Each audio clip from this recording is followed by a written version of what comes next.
नमस्कार साथियों, मैं पंडित शिव कुमार शास्त्री, ज्योतिषाचार्य, दूरदर्शन आकाशवाणी प्रोग्रामर। आज अपने YouTube चैनल के माध्यम से एक छोटी सी 4 लाइन की रचना लेकर के पुनः प्रस्तुत हूँ साथियों। इसी बहाने रचना भी हो जाती है और मेरी रचना आप तक पहुँच जाती है। मेरे लिए गर्व की बात यही है। बाकी YouTube से पैसा कमाने का मेरा कोई मंतव्य नहीं है साथियों। मंतव्य तो सबका होता है, लेकिन यदि वो मंतव्य फेल हो जाए तो उस पर ज़्यादा दिमाग नहीं लगाना चाहिए। तो बस मेरे जो प्रेमी हैं इसको सुनते रहें, वो चाहे कवि हैं, चाहे साहित्यकार हैं, चाहे गीतकार हैं, चाहे रचनाकार हैं, चाहे मेरे शिष्य हैं, वो इसको सुने और इससे शिक्षा ग्रहण करें। बस यही मंतव्य रह गया है। तो आइए आज जीवन के मूल्यों पर आधारित एक छोटी सी रचना आपके समक्ष रखते हैं कि मानवीयता किसे कहते हैं। मैं आपको बताऊंगा, इस कविता के माध्यम से सुनिएगा। कहना है कि सूरज की तरह जन्म जीवन में, मनुष्य वही है कि सूरज की तरह जन्म जीवन में और आशा का नया सकार करो। कुछ लोग होते हैं विपत्ति में खड़े हो जाते हैं, आप ज़्यादा अधीर होंगे तो कहते हैं हम हैं ना, आप क्यों परेशान हैं। ये मानवीयता का सबसे बड़ा मूल्य है। अगर भगवान ने आपको शरीर दिया है, आपके किसी काम का बनाया है आपको, तो आप सबके काम आ सकते हैं। तो यही कहना है कि सूरज की तरह जन जीवन में और आशा का नया सकार करो, और चंद्रमा की तरह ऋण लेकर।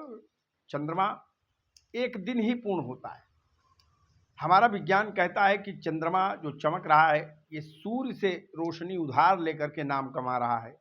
तो भले ही किसी के परोपकार में किसी से कर्ज लेना पड़े, किसी के आगे हाथ फैलाना पड़े, किसी के आगे सिर झुकाना पड़े और अगला प्रसन्न हो जाए, उसका उपकार हो जाए, तो ये भी सबसे बड़ा पुण्य का काम है साथियों। इसलिए कहना है कि चंद्रमा की तरह ऋण लेकर खुद लोगों का उपकार करो, और झिलमिल करते तारों की तरह। तारे जब आसमान में सूर्य नहीं होता, चांद नहीं होता, ये तो मौके के हैं, आ गए तो आ गए, उजाला फैला दिया तो फैला दिया। सूरज का काम है दिन में फैलाना, और चंद्रमा उजाले पाख में ही उजाला फैला सकता है। और जब ये दोनों नहीं होते तो काम कौन करता है? काम तारे करते हैं, और तारों का काम है, उनको देख लीजिए तो मन प्रसन्न हो जाएगा। भले सूरज चंद्रमा को देखकर मन न प्रसन्न हो, लेकिन रात में अगर आप उदास हैं तो 100 बार तारों की तरफ देखिए, आपकी सारी उदासी खत्म हो जाएगी। तो इसलिए कहना है कि छोटे छोटे जो अपने साथी हैं, विपत्ति में अगर वो भी खड़े हो जाते हैं, तो जहां काम है सुई का काह करे तलवार। इसलिए कहना है कि झिलमिल करते तारों की तरह बन तुम अवसाद अपार हरो, और आकाश की तरह हर तन की। मैंने प्रकृति से शिक्षा देने का प्रयास किया है इस कविता में। आकाश सारे संसार के सिर का छत है, और बहुत बड़ी छत है, उससे बड़ी छत कोई नहीं बना सकता साथियों।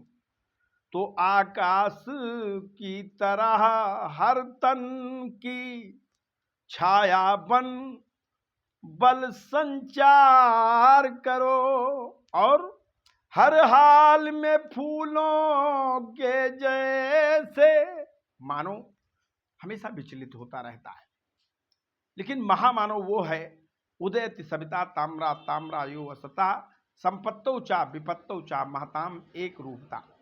सूर्य जब उदित होता है, जन्म लेता है, इस आकाश में आता है, तो उस समय भी तांबे के रंग का होता है, और जब अस्त होता है तब भी तो तांबे के रंग का होता है। इसलिए चाहे विपत्ति हो चाहे सुख हो, मनुष्य को अपने प्रकृति का परित्याग नहीं करना चाहिए, अपने प्रकृति के अनुसार प्रसन्न रहना चाहिए, गंभीर रहना चाहिए, अपना काम जारी रखना चाहिए साथियों। इसलिए कहना है कि हर हाल में फूलों के जैसे मुस्काना सबको सिखला कर, और तुम सरल सुगंधित पवन बनो, और तन मन में जीवन सार भरो। तुम सरल सुगंधित पवन बनो, और तन मन में जीवन सार भरो। वास्तव में इस समय कलिकाल चल रहा है। उपकार करने वाला गालियां खाता है, सत्य बोलने वाला गालियां खाता है, परोपकार करने वाला, किसी का सहयोग करने वाला, उसको भी लोग बख्शना नहीं चाहते हैं। इतनी दौड़ मची है स्वार्थ की और वर्चस्व की कि उसमें धर्म कर्म का कोई महत्व नहीं है साथियों।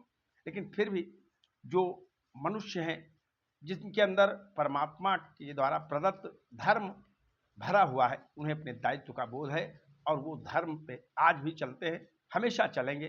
और इस दुनिया को जब अलविदा कहेंगे तो एक प्रतिमान बनाकर जाएंगे। जय जय सीताराम साथियों। हर हर महादेव। भवानी भूतेश्वर आपका सदैव मंगल करें।